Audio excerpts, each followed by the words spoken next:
효도계약이 말 그대로 효도를 계약으로 하는 것이라면 사실 효도라는 것을 어떻게 판단하느냐 하는 어려움이 있겠지요.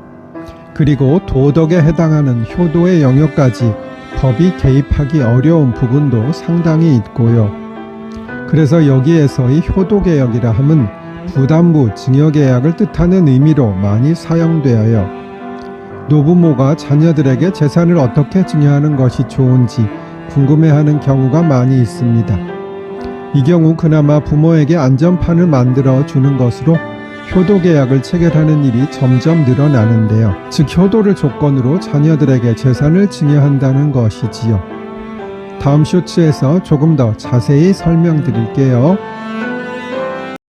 효도계약이라 함은 부담부 증여계약을 말하는 것이라고 지난편에 설명드렸고요. 조금 더 자세히 설명드리면 자녀가 재산을 증여받으면서 동시에 일정한 부담, 즉 효도를 할 의무를 지게 되는 부담부 증여에 있어서 자녀가 자신의 의무, 즉 효도를 할 의무를 이행하지 않으면 증여계약에 따라 재산이 자녀에게 증여되었다 하더라도 증여계약을 해지하여 재산을 원상복구시킬 수 있는 것이에요. 원래 민법상 증여계약은 이미 이행되고 나면 해제가 불가능한 것인데 명시적으로 해제할 수 있다는 표현을 하면 당연히 계약자의 원칙상 해제도 가능한 것이지요. 사실 효도를 법으로 강제한다는 것이 아이러니지만 안전장치가 필요한 것은 당연한 것이지요. 다음에는 효도계약서에 꼭 들어가야 할 내용에 대해서 설명드릴게요.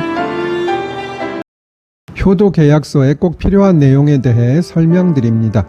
첫째, 증여하는 재산에 대해 특정을 해야 하여 자녀에게 어떤 재산을 증여하는지에 대해 명확히 적어야 합니다.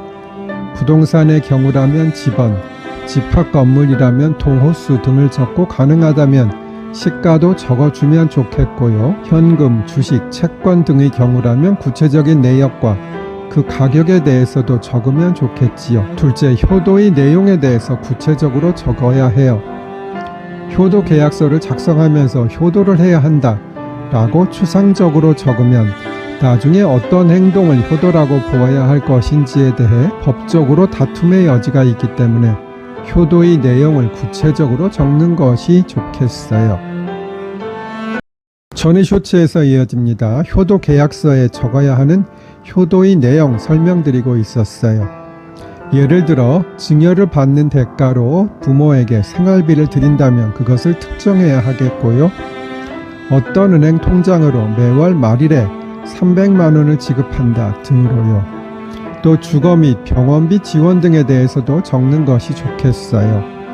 예를 들어 부모와 동거한다 또는 5km 이내의 가까운 곳에서 산다, 병원비가 발생하면 자녀가 이를 부담한다 등이 되겠지요. 또 동거하는 경우가 아니라면 방문 횟수 등도 적는 것이 좋겠어요. 예를 들어 한 달에 1회 이상 꼭 방문하도록 하고 2시간 이상씩 머무르기로 한다 등으로요. 효도계약서에 넣어야 할 가장 중요한 것은 증여계약이 효도를 조건으로 하는 것이고 만약 그것을 이행하지 않으면 부모가 증여계약을 해제할 수 있고 그렇게 되면 재산이 반환되어야 한다는 내용이겠지요. 설명드렸듯이 원칙상은 증여계약이 이미 이행되면 그의 반환을 구하지 못하지만 예외적으로 조건을 붙인 경우 그 조건이 성취되면 증여계약의 해제, 즉 원상회복이 가능하다는 것이 계약 자유의 원칙에 비추어 보면 당연하겠지요. 도리상은 재산을 받았다면, 아니 재산을 받지 않았다 하더라도 자식이 키워준 부모를 부양하고 효도하는 것은 당연한 것이라고 생각이 드는데요. 이런 것을 계약서까지 적으면서 효도를 요구해야 하는 세태가 아쉽게 생각되기는 합니다.